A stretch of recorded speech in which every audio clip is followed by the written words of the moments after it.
Syllabus Part 1. Right here, we're going to really be looking at the assignments on your syllabus. So first of all, just some random important information. You can see here when my office hours are. This is on your syllabus. I've said this in a few other videos as well, but really make note of my email address. Please, please, please contact me if you have any questions or concerns. When it comes to the book, you'll see here I say any version, as well as on your syllabus I say that. The reason is some people like to get like a hard copy, but other people like to get like a copy for their Kindle and things like that.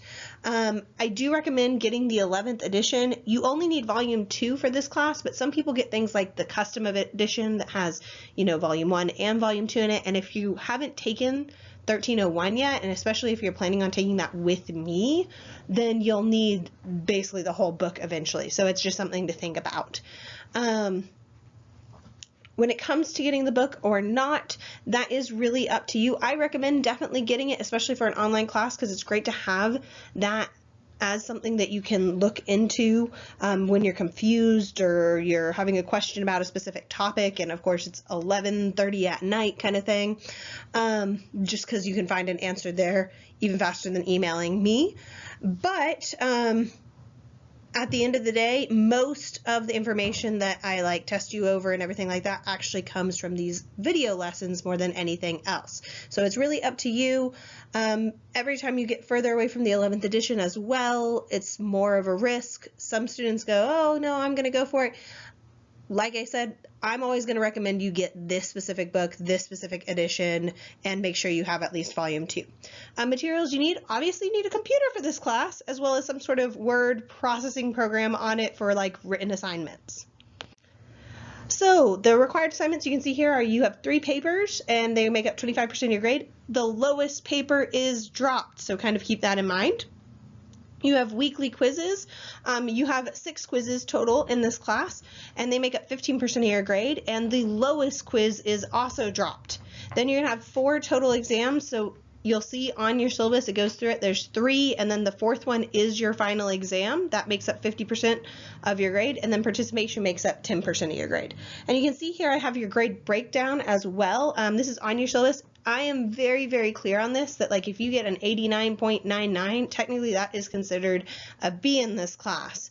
I define it really, really strong in the syllabus. Now, if you're getting that close, please, please come talk to me and everything about that, because obviously that's not a situation I really want anyone to be in, but something to keep in mind. So you can see what is considered an A, what's considered a B, C, D, and an F. Do keep in mind that in the state of Texas at college, a D, well, I should say TCC defines a D as a passing grade. So make sure you're really clear with me if you come and email me talking about like grades and you're just saying I want to pass. I'm looking at that as a D, but if you mean that you want to get a C in the class, that's something different. So just kind of keep that in mind. 3 papers. These are already up on Blackboard for you to be looking at. You can see that they're in the end of week 2, end of week 3, and end of week 4, basically. They're 500 to 600 words. It's like an essay, so think like you're going to have your paragraph format, everything like that. These papers are due online via Blackboard Turnitin, and I'm going to go through in a second kind of what that looks like. The reason I have email here is if for some reason Blackboard Turnitin is messing up for you and it is due at 11:59 at night and right then it is 11:30 and you are really concerned about getting it in on time, email me your paper and then upload it to Blackboard Turnitin. As long as what you emailed me is the same as what you turned in on Blackboard Turnitin, it won't be considered late then. So that's why I give you that option just in case. Try not to, wait till the last minute, but it's something to keep in mind. Now, for every 24 hours late on a paper, it is going to be a drop in the letter grade. So if you are past that basically midnight mark, yes, it's going to be considered late. The next 24 hours, it's another 10 points off. So kind of keep that in mind. I've had students sometimes before go, you know what, I'm not going to turn this in on time. I'm going to turn it in 1 day late and take that and just know that. That way you're not having to be worried about giving me excuses and things like that. This is just the policy. Plus keep in mind, one of the papers is dropped at the end of the semester. Please, please, please use your rubric. I'm going to point that out where it is on Blackboard as well. Like I said, one is dropped. The tentative due dates. So the thing is, in the very first week, when we have a discussion board, I'm literally going to ask you guys, when do you want your 3 papers to be due? And I have 3 dates up already so that I can make the assignment so you could be seeing them and everything, but I will adjust them according to what you guys vote. And so I have them set for 3 different Saturdays. And so, for instance, one of my classes in the summer before has voted to push them back to the Mondays. The last paper, I don't let you push it back further than that Sunday just because I need time to grade it though. So you can see this is kind of what it looks like when you get into Blackboard. That top red circle is pointing out the paper grading rubric. So you can see it's a PDF there. I unfortunately can't copy and paste this into where you can see it visibly because it's like a whole chart and where you fall on the chart on the different elements. So please, please, please open this up, make note of it. I literally have a copy of this next to me as I'm grading papers. Then the next thing down that you see is circled in blue is actually where you would submit a paper. So you can see how it says view/complete. So when you click on that, it'll prompt you to like upload a paper. And so that is how you submit the actual paper. And then below it, circled yellow, is the actual paper itself. Now, if you could scroll down on this particular page, you'd see the whole paper is there.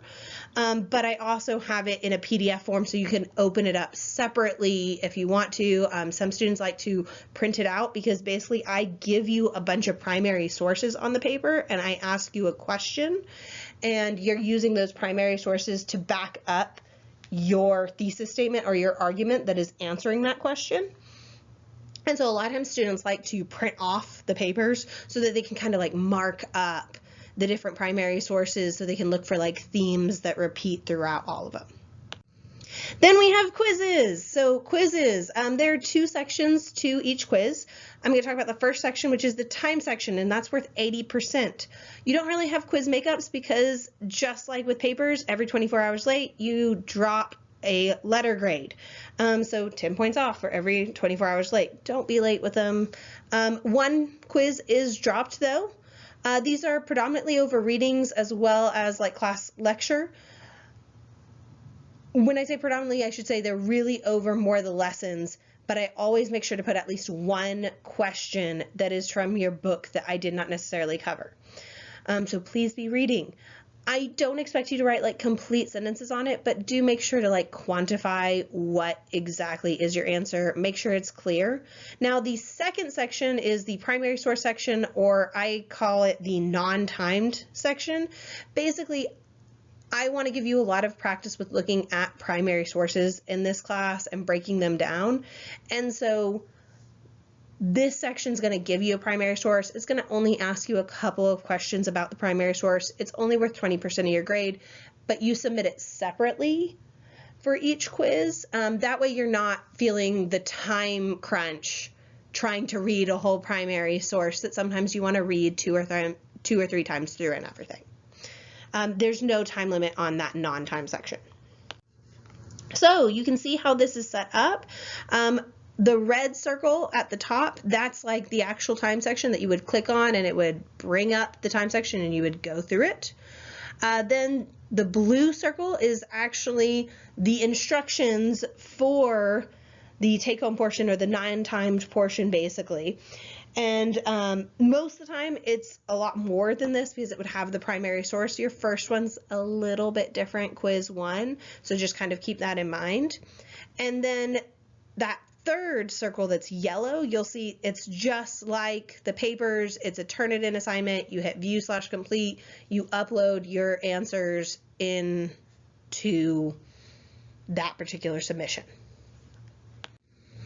Then we have our exams. Okay, so there's 3 exams and then there's 1 final exam that is comprehensive. So that's why the final exam I kind of separated out a little bit because it can cover anything in this class, so to speak. It goes back and it does pick up all that information that's covered on exam 1, 2, and 3. That's predominantly looking at the stuff that comes after exam 3. All of the exams count the exact same amount, so that means that they're worth 50% of your grade total, and so that means individually each exam is worth 12.5%. Same thing as the other assignments. Every 24 hours late, it's a drop in letter grade. Don't be late. on a test. Please, please, please don't be late on a test. I do give you a review. Those are up, so please be looking at those, especially as like you're taking notes and you're going through videos and everything like that. I always set up a password for all of the exams. The reason I do that is so that no one can accidentally start an exam. You have to be aware of it if you're putting in a password for it. I will give you that password in an announcement, but only a couple days before the exam is actually due. Now, the layout for the exams are about 15 multiple choice questions, 2 point each, 10 map IDs, that's 1 point each. Then I give you 15 short answer questions, and basically you write 7 answers. So you kind of get to pick and choose here. Each answer is worth 5 points basically, but you only answer 7. But do make sure to answer 7, because it's always killer when somebody answers only 5 and it's like, no, something is better than nothing. Even if you're not sure of the entire answer to a question, put something down. Like I said, I do give partial credit on these. And then the essays, the way this works is I give you 3 essays on your review, but then I put 2 on the test and you only have to write 1 of those 2. So once again, it kind of gives you some wiggle room and options, but I'd be making sure that you're looking at those essays in advance. The 3 essays are on the review. I give you a bunch of IDs on the review that a lot of those show up as multiple choice questions or within the short answer questions. With the map IDs, same thing. I give you 20 map IDs on your review, and then 10 of them will show up on the test. So just all of these are things to keep in mind. One last thing on the essay I should point out. You can see the breakdown in how it works. This is very much going along the same lines as your rubric for your papers. So notice here, it's 4 points for your thesis. So even if you get to the essay and you realize, oh my gosh, I only have 5 minutes left because exams are timed. If you realize, oh my gosh, I don't have much time, write 1 sentence and write your thesis at least, because that alone is worth 4 points. And then you can see below that, like spelling and punctuation is worth 2 points and sentence structure is worth 2 points. So like that can get you 8 points right there if you write a really good thesis. 10 points is evidence, and then 7 points is organization. Once again, this is looking at like paragraphs, indentions, making sure that you have transitions between the paragraphs, etc., etc. And then participation. Basically, are you engaged in this class through discussion boards where you will answer 3 posts per week and journals? This is expecting to read in advance, but it really goes along with the video lessons. Excused absences will not be held against a student. Now, this doesn't affect you quite as much because this class is asynchronous, really. And so if you have a doctor's appointment, you generally can do the class later that day. But if for some reason, like something goes on that, like, for instance, your internet is out for 2 whole days and therefore you can't do work, make sure you keep like receipts and documentation of this issue so that you can email me that afterwards, and then your absent might be considered excused and therefore you could make up the work without it being considered late. So just kind of keep these things in mind. If it's an unexcused absence, no, you can't. I mean, you can still do the work later. It's just late. Problems, a lot of times that's more for in-class issues and things like that. Attendance is going to be taken via when you last access Blackboard. So literally I go in the morning and let's say it's a Tuesday. I look on Tuesday and see when did you access it? Did you access it yesterday? You did. Then you were present for class. Now for the actual participation grades, there's going to be 2 kinds of grades, and that's the discussion boards and the journals. So you can see here, this is what a journal would look like. You literally click right there on Journal 1, 1302 Summer, and it will prompt you to type up a journal, or you can even attach a document to it. So it's very, very simple, not trying to make it complicated or anything like that. You just literally click on it. The thing is, these questions that it asks underneath in the journal literally go along with specific videos in the video lessons. So watch all the video lessons and then answer those questions. And in fact, if you're watching those video lessons, you'll see I pause and I literally ask you those questions in the videos. So it's very much, they go hand in hand. Now, discussion boards is a little bit more complicated in the layout, so I've got multiple screenshots here. You can see on the upper left side here, that's the discussion board week 1, so you would click on that. Then you see you're prompted with 3 threads, and so you can see like the first one is like, what do you notice about the source? So if you click on one of these, then you can hit the very bottom screenshot, reply to that particular question, and you can answer it there. What's really cool about this is that you don't just hit reply to like what I posted in this thread, you can actually reply to other students. So you can see what other people are thinking and what other people are saying and kind of build off of it. So please, I encourage you, read what other people's thoughts are, reply to them, but please follow the netiquette as well. A quick thing, discussion boards and journals, it seems like this is a lot of work because you're turning in something basically every day. These are basically completion grades. These are you participating in the class? So don't freak out if you're like, I'm not 100% sure the answer to this question. Give it your best shot. A lot of times I give feedback through this medium, basically, so that you can improve on like writing a thesis statement and things like that for later papers and for quizzes and things that count a little bit more for your grade. There's a ton of journals and discussion boards in this class, so I'm giving you that heads up as well because those are all going to be participation, which is only worth 10% of your grade. So if you miss one, don't freak out about it. There's a lot in this class, and like I said, if you have more than 10, which you do in this class, and participation is only worth 10% of your grade, that means individually these are worth less than 1% of your overall grade. So just kind of keep that in mind when you're doing them.